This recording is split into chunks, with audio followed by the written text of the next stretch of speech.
사랑하는 영락교회 지체들에게 주 안에서 평화 인사를 전합니다. 오늘은 2023년 3월 1일 수요일입니다. 오늘의 묵상 본문은 역대기 3장 1절로 24절까지의 말씀입니다. 오늘 본문 말씀 3장 1절부터의 말씀은 이렇게 시작합니다. 다윗이 헤브론에서 낳은 아들들은 이러하니 맏아들은 암논이라, 이스라엘 여인 아히노함의 소생이요, 둘째는 다니엘이라, 갈멜 여인 아비가일의 소생이요. 오늘 그 역대상 3장부터의 말씀은 다윗 왕과 또 솔로몬 왕으로 이어지는 그 다윗 왕의 계보를 적고 있습니다. 유다 왕조의 계보이기도 하죠. 그런데 보면 4장부터 이어지는 12지파의 이제 그 족보를 정리하고 있어요. 그 족보들을 간략히 정리하는데 다윗 왕과 솔로몬 왕도, 다윗 왕도 유다 지파잖아요. 유다 지파의 그 족보가 4장부터 나오는데, 이것을 다윗왕의 족보를 분리시켜서 이렇게 서술했다라고 하는 것은 이제 그 유다 왕국의 의미, 또 다윗의 의미, 우리 처음에 역대기를 시작했을 때처럼 역대기의 관점, 신명기의 관점이라고 하는 것은 크게 두 가지라고 그랬죠. 바벨론의 유수 이후에, 포로기 이후에 예루살렘 회복을 통하는 그 과정에서 이스라엘이 만났던 가장 중요한 것은 레위 지파의 회복과 다윗의 회복입니다. 다윗과 레위의 회복, 그것은 신앙과 삶의 통합이라고 말씀드렸죠. 그 통합을 이뤄내는 것이 신앙의 비밀이구나, 그 말은 하나님과 함께하는 비밀이구나 라는 것을 이제 발견하게 된 것이죠. 새롭게 깨닫게 된 것입니다. 율법만 지키면, 성전만 지키면, 다윗 왕조만 지키면 그렇게 생각했던데 그런 게 아니구나, 그런데 주님이 머무시지 않는구나 라는 걸 깨달은 것이죠. 그럼 우리 가운데, 우리의 믿음 가운데 무엇이 회복되어야 되느냐 라는 속에서 레위가 회복된다는 건 제사의 회복, 예배의 회복이죠. 예배의 회복이라고 하는 것은 자원하는 심령의 회복입니다. 그리고 다윗의 회복이라고 하는 것은 진실함의 회복이에요. 그 진실함의 회복이 없이는 이 신앙이 회복될 수 없다, 주님과 함께 할 수 없다라는 중요한 비밀을 깨달은 것이죠. 우리 그 역대기의 말씀을 통해서 이 비밀을 깨달은 우리 모두가 되기를 주의 이름으로 축원합니다. 우리 이 지루한, 끝없이 이어지는 족보의 이야기, 그 족보의 이야기에 담겨있는 중요한 비밀, 특별히 이 폐허가 된 예루살렘으로 돌아온, 바벨론의 유수에서 돌아온 사람들, 그 사람들에게 있어서 이 정체성의 회복이라고 하는 것은 가장 중요한 주제인 것이죠. 우리 그 김두한이라고, 장군의 아들, 깡패 김두한을 알잖아요. 그 종로가에서 일제시대 때 깡패로 이렇게 암약하던 그런 그냥 깡패죠. 건달이에요. 그런데 어느 날 자기가 김좌진 장군, 항일 독립운동의 영웅 김좌진 장군의 아들이라는 것을 이제 알게 되죠. 그리고 새로운 사람으로 거듭나게 됩니다. 장군의 아들로 새로 태어난 거죠. 그래서 이제 일제에 맞서고, 또 해방 이후에도 후에 국회의원도 하고 독재 정권에 맞서는 자유의 투사가 됐죠. 그냥 건달이잖아요. 그 당시에 그 김두한과 시대를 함께했던 그런 건달들이 대부분 권력에 걸탁하고, 건달의 본질이잖아요. 세상의 하수인이니까 나중에 전부 형장의 이슬로 사라졌는데, 김두한은 어떤 그 전설이 됐죠. 자유의 투사가 됐어요. 뭐가 김두한을, 건달과 무식한 건달을, 그를 독립투사로, 자유의 민주주의의 투사로 돌변시켰을까? 그것이 내가 김좌진 장군의 아들이라는 자각에 있는 것이죠. 이것처럼 우리가 다윗왕의 후손이다, 우리가 유다 지파의 후손이다, 우리가 아브라함의 후손이다, 이런 것을 회복하는 것이 가장 중요한 신앙의 주제였다라는 것을 말씀하고 있는 거죠. 3장에 보면 다윗왕의 아들들이, 자녀들이 아주 장황하게 소개되어 있어요. 9절까지. 사무엘하 3장에 나오는 그 족보가 다시 한번 기술되는 거죠. 거기서 가져온 것이죠. 그런데 약간 차이가 있기도 합니다. 이것이 가지는 두 가지 중요한 의미가 있는데, 첫 번째 의미는 이 자손들이 흥왕했다는 겁니다. 다윗이 축복받았다는 거예요. 여기 보면 13명의 아들의 이름이 소개되고 있습니다. 9절까지, 5절부터 9절까지 쭉 9명의, 13명의 아들들이 소개되고 있는데 사무엘 하에 보면 5장에 보면 11명의 아들이 소개되어 있습니다. 그런데 여기 오늘 본문에 나오는 6절에 나오는 엘리벨렛과 7절에 나오는 노가, 이 둘은 이제 어렸을 때 요절했다고 되어 있죠. 역사적으로. 그래서 일찍 죽은 자녀들은 이제 빼고서 이야기하는데 여기는 다 싫은 것이죠. 13명의 자녀를 두었다라고 하는 것은 이제 축복을 받았다. 축복을 넘치도록 받았다. 이런 이야기입니다. 하나님이 함께 하시며 하나님이 축복했다라는 뜻이죠. 그런데 이렇게 부인을 열어둘 수 있나요? 이것이 주님의 뜻에 율법에 맞나요? 맞지 않죠. 그리고 이 가운데 보면 이제 정략 결혼도 나와요. 우리 그 자녀들 가운데 보면 1절에 헤브론에서 낳은 아들들은 이러하니 맏아들인 암논이라는 이 아들 나중에 그 형제 중에 이복 형제이긴 하지만 다말을 추행하게 되죠. 그래서 그 다말의 형제인 압살롬에게 이제 죽임을 당하는 대반란 사건의 원인을 제공하는 자입니다. 아주 용렬한 인물이죠. 못난이죠. 그런 자식도 태어났고, 둘째는 다니엘이라 그랬는데 길르압이라는 이름과 이제 같은 이름이죠. 이 시대에는 우리는 뭐 조상들도 그랬지만 이름이 여러 가지가 있습니다. 뭐 우리 아명이 있고 태명이 있고 뭐 우리 예전에 보면 여러 가지 이름이 있는 것처럼 우리 그 영일 형제, 우리 김영일 형제, 우리 김기덕 집사님 아들을 전부 다 교회에서 차돌이라고 부르잖아요. 엄마 아빠도 차돌이라고, 아명인데 그냥 다 차돌이라고 부르는 거죠. 어릴 때부터 봤으니까. 이제 그런 것처럼 원래 그 이제 세상적으로 공적으로는 길르압이지만 집에서는 다니엘이라고 부르는 거죠. 이제 그런 겁니다. 갈멜 여인 아비가일의 소생이요. 아비가일은 뭐 우리 이제 잘 아는 나발의 아내였죠. 지혜로움의 상징으로 불려지는, 뭐 여기 나오는 사람들의 이름이 뭐 사무엘, 상하, 뭐 또 열왕기에 다 소개되어 있기 때문에 여기서 뭐 일일이 나눌 필요는 없겠지만 우리가 잘 기억하는 이름이다라는 겁니다. 2절에 보면 셋째는 압살롬이라 그스루왕 달메의 딸 마아가이의 아들이요. 이 족보를 유심히 보다 보면 이 어머니가 얼마나 중요한 건가라는 걸 알 수 있습니다. 그러니까 그스루알 달메의 딸과 결혼한 것은 이제 정략적인 의미가 있는 거죠.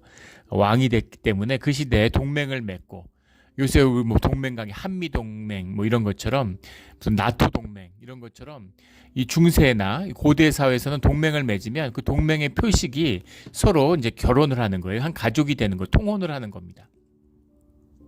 그래서 이제 서로 평화롭게 지내자고 하는 상징으로 부인을 맞아들이는데, 그렇게 그 그스루 왕의 딸이 들어온 것이 나중에 유다의 이스라엘의 큰 재앙이 되었다라는 거죠. 이런 일들이 계속해서 반복해서 나타납니다. 세상 눈으로 보면 누구나 하는 일이고 또 세상 눈으로 보면 좋아 보여요. 그렇게 하는 게 맞는 것 같습니다.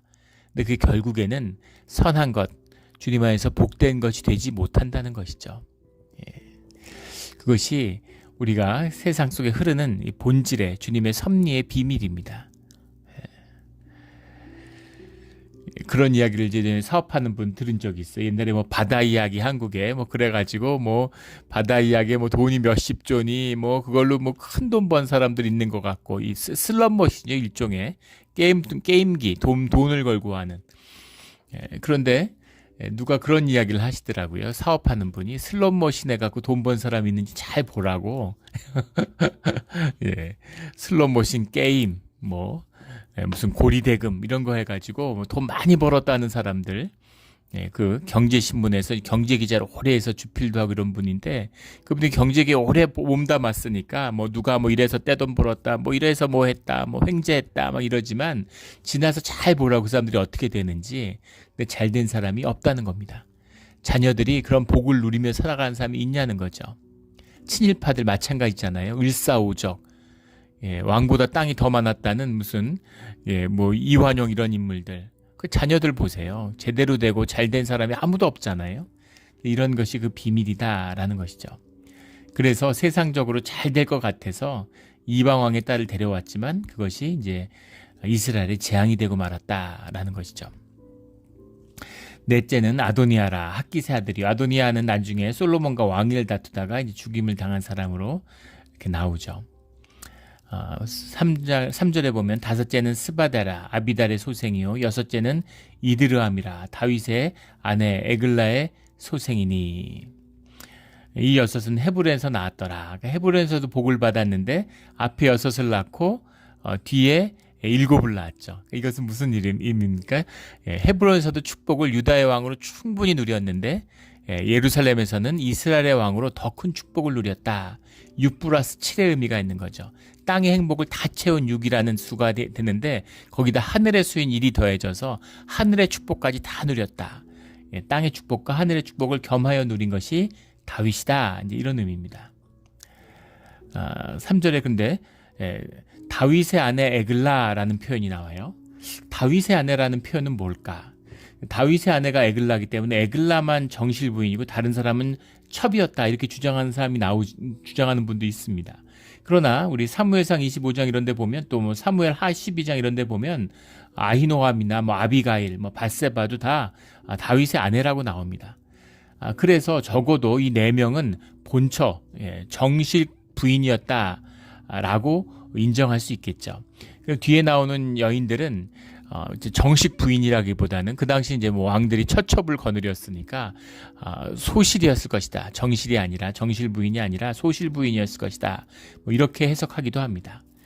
근데 본질은 뭐냐면 이렇게 부인을 둘 수가 없죠. 율법에 주님의 원하는 뜻도 아니고 창세기의 원리에도 어긋납니다. 그러니까 이것은 이제 주님의 뜻에 어긋난 일이에요. 그런데 다윗을 주님이 이제 사랑하셨다는 겁니다. 이 비밀이죠. 이 우리 신앙의 비밀이에요. 처음에 성경을 읽다가 굉장히 당황하는 것은 사울은 도대체 뭘 잘못했을까? 사울은 뭘 잘못했을까? 사울은 다윗과는 비교할 수 없을 정도로 깨끗한 사람이죠. 도덕적이고 윤리적인 사람입니다. 뭐 흠잡을 데가 없어요. 적어도 눈으로 보기에는. 근데 다윗은 너무너무 약점이 많은 사람입니다. 다윗은 뭐 얼굴도 잘생기고 음악 좋아하고 뭐 여자 좋아하고 거짓말도 잘하고 나쁜 놈이죠. 심지어 살인 교사도 했어요. 그런데 하나님이 다윗을 끝까지 사랑하고 성경 전체를 통해서 다윗을 가장 사랑하는 사람입니다. 다윗의 이름이 한 1000번 나온다고 그러죠. 뭘까 도대체? 다윗은 뭘까? 다윗은 왜 하나님의 사랑을 받았을까? 다윗의 비밀은 2가지입니다. 하나는 진실하다는 것이고 하나는 하나님을 사랑한다는 거예요. 예배의 비밀이기도 하죠. 잘못할 수 있어요. 회개하면 됩니다. 빗나갈 수 있어요. 돌이키면 됩니다. 그런데 그렇게 돌이킬 수 있는 것이나 회개할 수 있는 것이 주님의 은혜라는 겁니다. 그래서 주님을 사랑하고 주님께 돌아오기를 간절히 원하는 자원하는 심령이 있을 때, 또 진실한 죄의 회개가 있을 때, 주님 앞에 고백이 있을 때, 그때 주님이 만나주시고 돌이켜주신다는 겁니다. 그런데 거짓의 사람들, 사울 같은 경우는 본질은 거짓이에요. 가장 다윗과 대별되는. 더 나쁜 것은 나중에 하나님의 이름으로 속인다는 겁니다.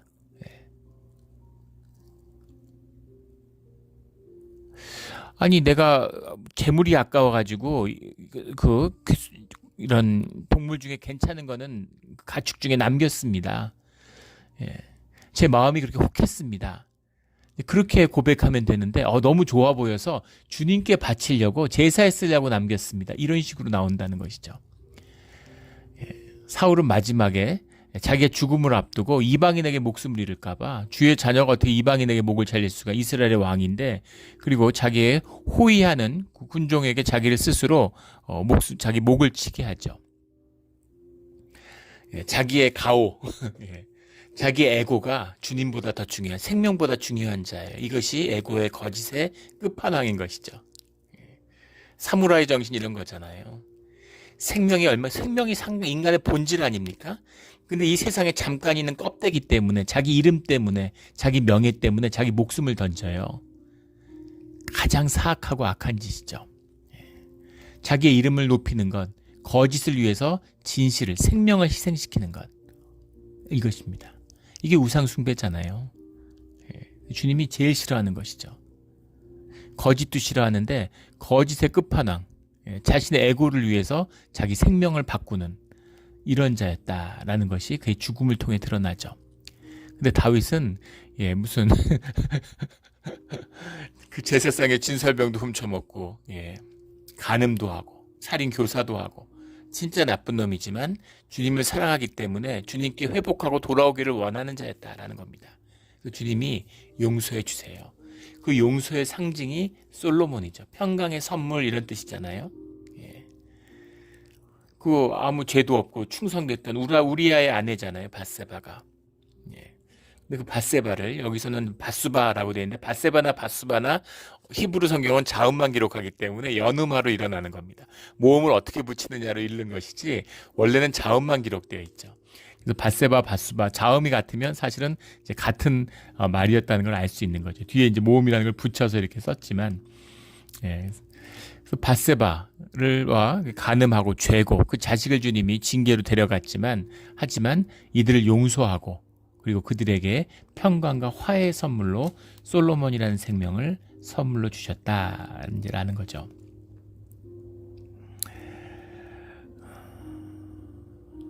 이것이 이제 이 여디디아, 이 사무엘 하에 보면 솔로몬의 또 다른 이름이 있죠. 여디디아라는 이름이 있는데 하나님의 사랑하심을 받은 자다 이런 의미죠. 솔로몬은 평강의 선물이다 이런 뜻이 들어 있습니다. 하나님이 용서하셨다라고 하는 하나님은 우리가 상상할 수 없이 큰 분입니다. 예. 상상할 수 없는 큰 분이에요. 어떤 죄도 용서해 줄 수 있는 분입니다. 그런데 주님만이 하실 수 있는 분이고 주님이 하시는 거예요. 그 종교의 의로 거짓된 종교로 그 이름을 함부로 하면 그땐 최악이 되는 거죠. 그리심산의 축복을 에발산의 저주로 바꾸는 게 그런 짓입니다. 제가 여러 번 나눠서 아마 기억하시는 분들이 많을 텐데 제가 스페인 여행을 갔을 때 스페인에 스페인 내전에서 죽은 그 수많은 희생자들이 있는 겁니다. 거기 독재자 프랑코의 무덤이 같이 있어요. 자기가 죽인 사람들 그 무덤 사이에 자기가 묻힌 겁니다. 똑같은 크기 똑같은 무덤으로 묻혔어요. 거기 이제 성당이 있으니까 그 성당에 신부님이 있는데 저한테 굉장히 충격이었습니다. 그곳에 자기 무덤을 똑같이 희생자들과 묻혔다는 것도 놀랍지만 또 희생자들이 그것을 받아들였다는 것도 용서했다는 것도 놀라운 일이죠. 기독교 신앙 가운데 일어나는 일이에요. 근데 그때는 제가 신앙을 얻기 전이었기 때문에 크리스찬 되기 전이어서 그게 이해가 안 되더라고요. 거기는 신부님한테 제가 물어봤어요. 사람을 200만이나 죽였는데 하나님께 회개하면 용서받는 거냐고. 그러니까 그 신부님이 하나님은 그런 걸 용서하실 수 있는 분이 아니냐고 웃으면서 이렇게 환하게 웃으면서 얘기하는데 그 얼굴도 기억에 남고 말씀을 잊을 수가 없습니다. 하나님은 그런 걸 용서하실 수 있는 분이죠. 하나님은 그런 걸 능히 하실 수 있는 분입니다. 이 말씀의 의미가 더 깊이 새겨지고 후에 이제 크리스찬이 성경을 읽으면서 이 다윗을 봐도 그런 걸 느낄 수 있죠. 하나님은 그 모든 죄를 용서해 주실 수 있는 분이세요. 하나님만이 하실 수 있는 분입니다. 사람은 절대 못합니다. 사람은 절대 나를 낳고 키워준 눈물과 피로 키워준 부모도 용서를 못해가지고 고통받는 게 인간이잖아요. 그런데 그것을 용서하실 수 있는 그 화해가 일어날 수 있는 것이 주님의 뜻이다라는 것을 보게 되는 거죠. 이런 놀라운 주님의 사랑을 만나는 우리 모두가 되기를 주의 이름으로 축원합니다. 17부터는 솔로몬의 아들들의 얘기가 나오는데 이 이야기는 열왕기에 나오는 유다의 왕의 이제 족보죠. 이 쭉 이어져요. 예. 두 가지 약속이 성취됐는데 하나는 다윗 언약의 성취죠. 사무엘 하에 나오는 이 다윗의 자손들이 왕위를 쭉 끊이지 않고 이어가는 대비되는 것은 이스라엘입니다.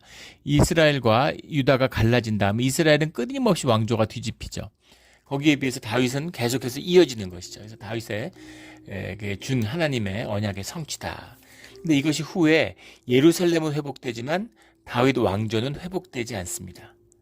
수룹바벨이나 세나살이나 이런 유대 총독들이 이 오늘 족보에 나오는 유다의 이 지파의 솔로몬의 다윗의 후손들이에요. 그래서 얼마든지 왕위가 회복될 수도 있었을 것 같은데 하려고만 하면 그런데 그 총독이나 왕이나 뭐가 달라요? 어차피 왕의 후손들인데 많은 왕국들이 회복되기도 했으나 형식적인 것이긴 하지만 이름만 따온 것이긴 하지만 이것은 실제 족보가 이어졌음에도 불구하고 왕위는 회복되지 않습니다. 이것이 이제 예레미야가 선포한 이 예레미야의 말씀, 주님의 말씀이 또한 성취된 것이기도 하다. 그래서 이 족보 안에는 두 가지 언약의 뜻이 다 담겨 있다라는 것을 보게 되는 것이죠. 우리 그 르호보암. 그래서 솔로몬도 나중에 가면 깊이 타락하게 되죠. 그래서 암몬 공주 나아마하고 결혼해서 르호보암을 낳았는데 르호보암부터 아주 악한 왕이죠. 르호보암에서 이제 그 유다 왕국과 이스라엘이 이제 분열되는 거잖아요. 르호보암의 아들 아비야는 더 최악이었죠. 그리고 그의 아들은 아사요, 그의 아들은 여호사밧이요.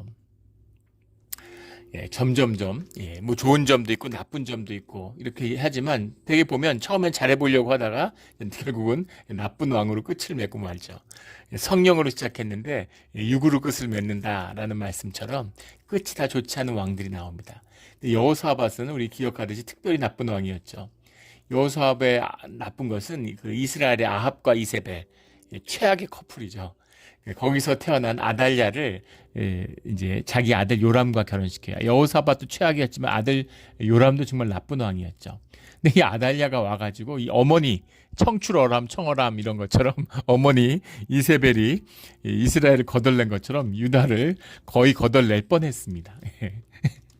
참 무시무시한 거죠. 이 작은 댐에 작은 금이 간 게 아무리 거대한 댐도 그 수압이 있으니까 조그만 금이 결국은 댐을 부숴버리는 거죠. 교회도 마찬가지입니다. 작은 영적 질서의 작은 것에 금이 가면 결국은 그 공동체 자체의 평화가 깨지고 그냥 떠내려가 버리고 말아요. 이래서 중요한 거, 온전함을 지킨다는 것, 원칙을 지킨다는 것, 이런 게 굉장히 중요한 것이죠. 그래서 이스라엘과 잘 지내겠다고 화합하고 평화의 정책으로 여호사밧이 또 선정을 베푼 부분이 많아요. 그래서 좋은 뜻으로 데려왔지만 그것이 결국은 최악이 되었다. 그의 아들 아하시아도 뭐 한 1년 만에 예후에게 죽임을 당하고, 그 다음에 아달랴가 한 6년 정도 이제 유다를 다스리면서 이 다윗 왕조에 씨를 말리려고 했어요. 뿌리를 아주 뽑으려고 했습니다. 거의 뽑힐 뻔했는데 가까스로 성전에 숨어서 살아남은 게 요아스죠. 요아스도 제사장 여호사다 에게 살아있을 때 여호야다죠. 여호야다가 살아있을 때는 그래도 이제 좋은 왕으로 잘 했는데 결국 마지막에 가서는 좋지 않은 왕이 돼버리고 맙니다. 우리가의 의지와 우리의 본능이 있죠. 우리의 그 선한 본성과 우리에게 뒤틀린 육적인 본능이 우리 안에 공존하고 있습니다. 하나님의 형상이 있고 하나님의 영광이 있지만 우리 안에는 죄의 육성이, 우리의 본능이 있어요.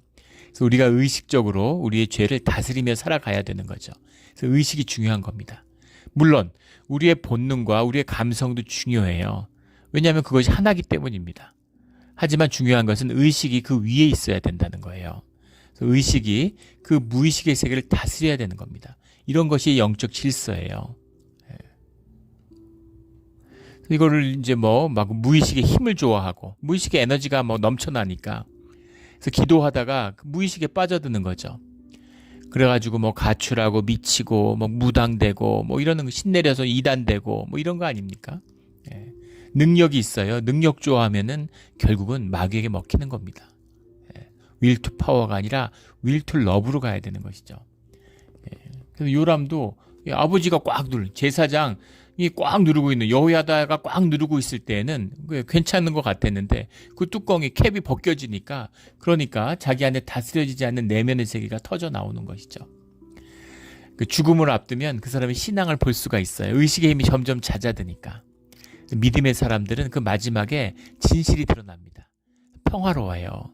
평화가 임하고 주님의 죽음을 주님을 바라보고 주님을 느끼니까 영이 점점점 예민해지고 느껴지니까 점점 더 평화가 임하는 거죠. 그런데 그 믿음이 없는 신앙이 없는 분들의 죽음 이런 걸 보면 마지막에 비참합니다. 두려움에 떨고 폭력적으로 되고 그 안에는 폭력성이 드러나고 이런 모습들을 보게 되는 것이죠. 늘 주님의 은혜 가운데서 우리의 삶이 마지막까지 잘 다스려지고 지켜지는 우리의 믿음의 자리, 신앙의 자리가 되기를 주의 이름으로 축원합니다. 요람이 있고 그의 아들은 아하시아요, 그의 아들은 요아스요, 그의 아들은 아미사요, 그의 아들은 아사랴요, 그의 아들은 요담이요. 아들이 하나뿐이었다는 것이 아니라 계속 왕이 계승된 그 계승된 왕들을 이야기하는 거죠. 13절에 그의 아들은 아하스요, 그의 아들은 히스기야요, 그의 아들은 므낫세요. 아하스와 므낫세. 므낫세는 이제 챔피언이죠. 나쁜 왕, 악한 왕의 끝판왕입니다. 이 아하스도 정말 나쁜 왕이었는데 이 아하스가 바알과 몰렉 숭배를 이제 예루살렘에 들여오게 되죠. 심지어 자녀를 바쳐요. 하나님이 제일 싫어하는 것. 우상 숭배 자체를 싫어하시지만 그 중에서도 최악 중에 최악. 더 월스트가 뭐냐면 이 몰렉에게 자녀를 바치는 겁니다. 자기보다 자기 자식을 위해서 자기 생명을 내어줄 수 있는 게 사랑의 비밀인데 자기를 위해서 자기 자식의 생명을 갖다 바쳐요. 우상, 거짓에. 정말 최악이죠. 근데 그런 짓을 예루살렘에서 다윗의 왕가가 여호와 이름으로 행하는 것입니다. 제일 나쁜 놈이죠. 이게 아하스예요. 근데 아하스보다 므낫세는 인신제사를 회복하는데 왜 아하스보다 므낫세는 더 나쁜 왕일까? 그 사이에 히스기야가 있기 때문이죠. 제일 나쁜 왕들, 아버지와 아들 사이에, 손자 사이에 이 선한 왕, 주님의 사람 히스기야가 있어요. 성전을 회복했던. 므낫세와 그의 아들 아몬. 아몬도 므낫세는 그래도 뒤에 회개라도 한번 했지만 아몬은 끝까지 회개도 안 합니다. 뭘까요 도대체? 이렇게까지 악한 놈. 회개를 안 한다는 건 완전히 마귀에게 먹혔다는 얘기죠. 돌이킬 그 무엇도 없다는 얘기입니다. 근데 므낫세와 아모스의 씨앗에서 요시야가 나왔습니다. 아하스한테서 히스기야가 나왔어요. 근데 동시에 또 히스기야에게서 아몬이 나왔습니다. 므낫세가 나오고 아몬이 나오고 또 요시야 밑에서 악한 왕들이 줄줄이 나와서 이 유다가 망하게 되죠. 우리가 뭘 봐야 될까요? 어떻게 이런 일이 있을 수가 있을까? 희망이고 또 우리가 겸손해져야 되는 이유인 거죠. 내가 믿음 생활 잘했으니까 내 자식은 당연히 믿음이 좋겠지. 천만의 말씀입니다. 우리가 믿음이 좋고 신앙생활 할 수 있었던 오직 한 가지 이유는 주님의 은혜예요. 그리고 저 인간은 나쁜 인간이 희망이 없어. 저 집구석에서는 좋은 게 나올 수가 없어. 근데 거기서 귀한 보석과 같은 생명이 나온다는 겁니다. 그것도 주님의 은혜인 거죠. 희망과 소망이 있는 거예요. 이것이 생명의 비밀입니다. 예전에 제가 섬겼던 교회 한 장로님이 계셨는데 정말 좋고 훌륭한 분이셨습니다. 인격적으로 훌륭하지만 믿음도 좋고 교회를 정성으로 섬겼어요. 거기서 한 10여 년간 사역을 하다가 이제 다른 교회로 가셨던 제가 전도사일 때 섬겼던 그 목사님이 후에 그렇게 얘기하시더라고요. 그 장로님이 늘 큰형님 같았고 마음의 의지가 되고 그 장로님 계셔도 정말 같이 목회할 수 있었던 것 같다고 그렇게 얘기를 하세요. 목회자가 그렇게 얘기할 정도니까 얼마나 정말 교회의 기둥과 같은 힘이 되는 좋은 분이셨는지 또 인격적으로도 좋은 분이셨는지 알 수 있겠죠. 그분 아드님이 그분이 얼마 전에 저희 이제 우리 지역을 방문하셨어요. 그래서 같이 호텔에 묵는데 같이 예배도 드리고 이제 말씀도 나누고 싶다. 그래서 같이 가서 기도하고 예배를 나누는데 굉장히 은혜가 됐습니다. 이분이 정말 말씀을 사랑하는 사람이구나, 주님의 사람이구나 이런 생각이 들었습니다. 근데 그분 아들이 마약 중독이 돼서 그 가정이 굉장히 오랜 시간 고통받았습니다. 근데 아버지가 저렇게 훌륭한데 자식이 왜 저럴까? 이민 와서 자녀를 못 돌보고 엄마 아빠가 아침부터 저녁까지 일하고 애만 집에 두고 애들한테 충분히 애정을 갖고 돌보지 못한 이민 가정의 아픔이고 또 아버지로서 죄라고 그렇게 가슴 아파하는 모습들을 봤습니다. 근데 아버지가 이민 가정 다 그렇지 자녀를 못 돌봤다고 자녀가 다 빗나가나요? 미국 왔다고 다 마약하나요? 그건 아니잖아요.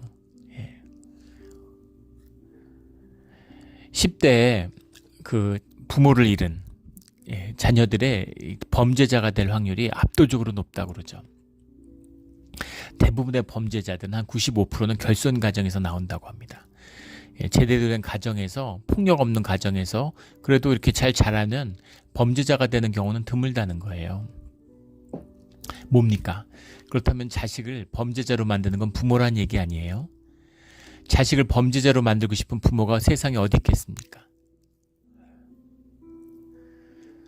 어머니가 없이 자란 아이들은 대부분 범죄자가 된다고 그래요. 엄마의 역할이 얼마나 중요한 걸 보여주는 거죠. 다 그런가요? 엄마가 없이 자란 사람들 중에 영웅들이 많습니다. 대표적인 게 아브라함 링컨 같은 사람이죠. 그런데 그 아브라함 링컨에게 남긴 2살짜리 아이를 두고 떠나는 엄마가 어떤 심정이겠어요?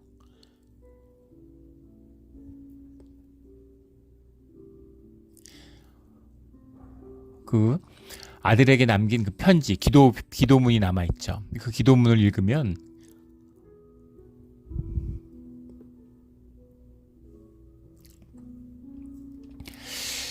아브라함이 괜히 아브라함도 좌절과 실패로 점철된 인생을 살았죠.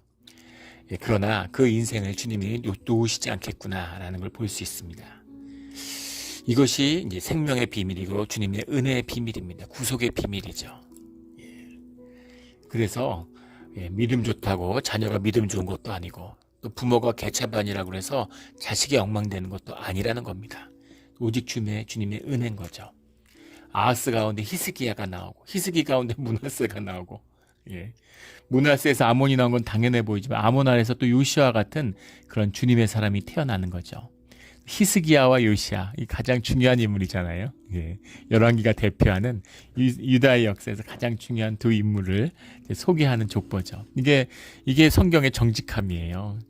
좋은 것만 쓰는 게 아니라 악한 것도 다 같이 쓰는 거죠. 히스기야 아들이 므낫세였다는 사실을, 그리고 히스기야가 아하스의 아들이었다는 것을 그대로 쓰고 있는 겁니다. 우리 삶 가운데 이런 반전을 이뤄내는 이 믿음의 비밀이 풀리는, 우리 축복이 풀리는 우리의 삶이 되기를 주의 이름으로 축원합니다. 다 왕위를 이은 아들만 쭉쭉 한 명씩 나왔는데 15절에 가면 요시아는 아들을 넷이 나와요. 요시아 아들들은 맏아들 요하난과 둘째 여호야김과 셋째 시드기야와 넷째 살룸이요. 장자 계승이 원칙이 있는데 요하난이 왕이 되지 못했죠. 그리고 막내 살룸, 여호아하스죠. 여호아하스가 이제 왕으로서의 이름이고, 살룸은 이제 그냥 가정에서의 개인적인 이름이죠. 세종대왕이지만, 세종이 왕으로서의 이름이지만 개인의 이름은 이도죠. 이도가 이제 나중에 왕이 돼서 세종대왕이 된 것처럼 살룸이 이제 여호아하스 왕이 된 거죠. 근데 살룸이 왕이 됩니다. 요시아가 바로 누고 애굽과 결전을 벌였다가 이제 불의의 사고를 당하잖아요. 유다 역사에서 우리 신앙적으로 봐도 가장 충격적인 사건이죠. 이 요시아를 이해하는 것이 또 신앙에 굉장히 중요한 한 측면입니다. 근데 살룸이 죽은 다음에 살룸이 먼저 왕이 됐는데, 근데 바로 누고 애굽이 와가지고 살룸을 쫓아내고 이제 그 형인 여호야김을 왕으로 세우죠. 그리고 여호야김의 아들인 16절에 나오는 여호야긴이 되는 거죠. 고니야라고도 하고, 그 여고냐가 왕이 되는데 그걸 나중에 또 바빌론이 와가지고 쫓아내고 이제 시드기야를 왕으로 세우는 거죠. 이때는 이미 이제 뭐 이름만 왕이지 이제 왕권을 거의 상실했다고 봐야 되죠. 그리고 이제 바벨론 유수의 때로 들어가서 그때의 것이 이어지는 겁니다. 쭉 나오는데 뒤에 나오는 예수님의 그 족보에는 하나도 나오질 않아요. 근데 이 시대에 나오는 이름들, 이런 이름들이 정확히 누구였는지 뭐 이걸 뭐 이렇게 저렇게 추적하기도 하고 뭐 역사의 고증을 따라서 밝히기도 하는데, 또 이 시대에 회복된 사람들, 예루살렘에 돌아온 사람들과 긴밀히 연결되어 있다는 것도 당연히 짐작할 수 있겠죠. 여기서 중요한 이름은 당연히 19절에 나오는 스룹바벨입니다. 18절에 세낫살이 나오는데, 세낫살과 스룹바벨이 한번 봐야 될 이유는 뭐냐면, 우리 그 스가랴에 나오는 그 세스바살이라는 이름이 있죠. 세스바살이 누구냐? 세스바살을 이제 18절에 나오는 말기람과 부다야와 세낫살이라고 나오는 세낫살일 것이다. 이렇게 보는 겁니다. 그래서 세낫살은 유다의 총독이었다. 세스바살이 유다의 총독이었기 때문에, 그러나 스룹바벨도 총독이었죠. 그러면 이제 삼촌 조카 사이에 총독을 했다고 하는데 혈통을 중시하는 거니까 이렇게 이어졌을 수 있습니다. 그렇게 이어질 수 있는데, 스룹바벨과 세스바살이 같은 사람이다, 세스바살이 스룹바벨이다, 이렇게 보는 견해도 있습니다. 근데 정확한 근거는 알 수 없어요. 스룹바벨과 세스바살이 한 사람이 총독이었을 수 있고 두 사람이 다 총독이었을 수도 있습니다. 또 하나는 19절에 스룹바벨이 스알디엘의 아들이다라고 다른 데 보면 여러 곳에 스알디엘의 아들이다라고 성경에 기록되어 있는데, 여기에는 부다야의 아들이라 이렇게 기술되어 있는 겁니다. 스알디엘이 장남인데 왜 부다야의 아들이라고 나올까? 부다야는 셋째 아들일 텐데, 이것은 뭘 의미하겠어요? 고엘의 제도가 지켜졌다는 겁니다. 고엘의 제도가 이제 지켜진 거죠. 고엘의 제도를 지켰다는 건 지금 바벨론의 포로로 끌려갔었는데 거기서 유다에서도 잘 안 지켜지던 고엘 제도를 지켰다는 건 믿음이 회복됐다는 증거가 되겠죠. 그래서 거기서 뭐 자녀들의 이름 하사랴 그러면 하나님의 은혜를 뭐 부으신다 이런 이름, 유세페사 은혜가 회복됐다 이런 이름이고, 그러니까 그런 신앙이 충만하고, 얼마나 신앙이 충만하고 그게 불타올랐으면 예루살렘에, 물론 불타올라서 회복된 건 아니고 주님이 회복시켜 주신 거지만 주님의 마음을 만나고 그 신앙의 회복, 예루살렘에 돌아가서 이루어진 부분도 있겠지만 신앙의 회복에 들어갔기 때문에, 그것이 이루어졌기 때문에 예루살렘으로 가는 길이 열린 것이죠. 그래서 그런 의미에서의 그 믿음이 열린 그 믿음의 사람들의 이름들이 쭉 기술되어 있는 것입니다. 성경이 기억하고 있는 것이죠. 주님이 기억하시는 신앙 가운데 중요한 이름들인 것이죠. 우리도 주님 안에서 이런 소중한 이름으로 기억되기를, 우리가 세상에서 뭘 이루고 뭘 얻어 다 썩어지는 건데 무슨 의미가 있어요? 썩어지지 않는 영원한 삶의 본질을 이뤄내는 그 이름을 간직해야 되는 것이죠. 주님 안에서 신앙의 반면교사로 므낫세나 아하스와 같은 그런 악한 이름이 아니라 히스기야나 요시야와 같은, 스룹바벨과 같은 그런 이름으로 기억되어야 되는 것이죠. 우리 주님 안에서 선한 뜻으로 뜻 가운데 기억되는 그런 소중한 신앙의 삶, 진실의 삶, 자원하는 삶을 살아가는 우리가 모두가 되기를 예수 그리스도 이름으로 축원합니다. 아멘. 기도드리겠습니다. 하나님 아버지, 감사합니다. 세월이, 수천 년의 세월이 흐르고 모든 것이 썩어 없어졌지만 왕이고 종이고 부자고 가난하고 명예가 있고 없고 이런 모든 것이 아무것도 아님을 보여주시니 감사합니다.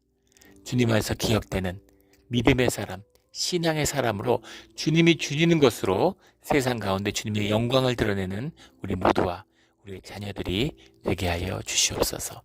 이 신앙의 유업이 결코 끊어지지 않는, 주님의 말씀의 언약이 결코 끊어지지 않는 우리의 신앙의 길이 되기를 소원합니다. 감사하며 예수 그리스도 이름으로 기도드렸습니다. 아멘.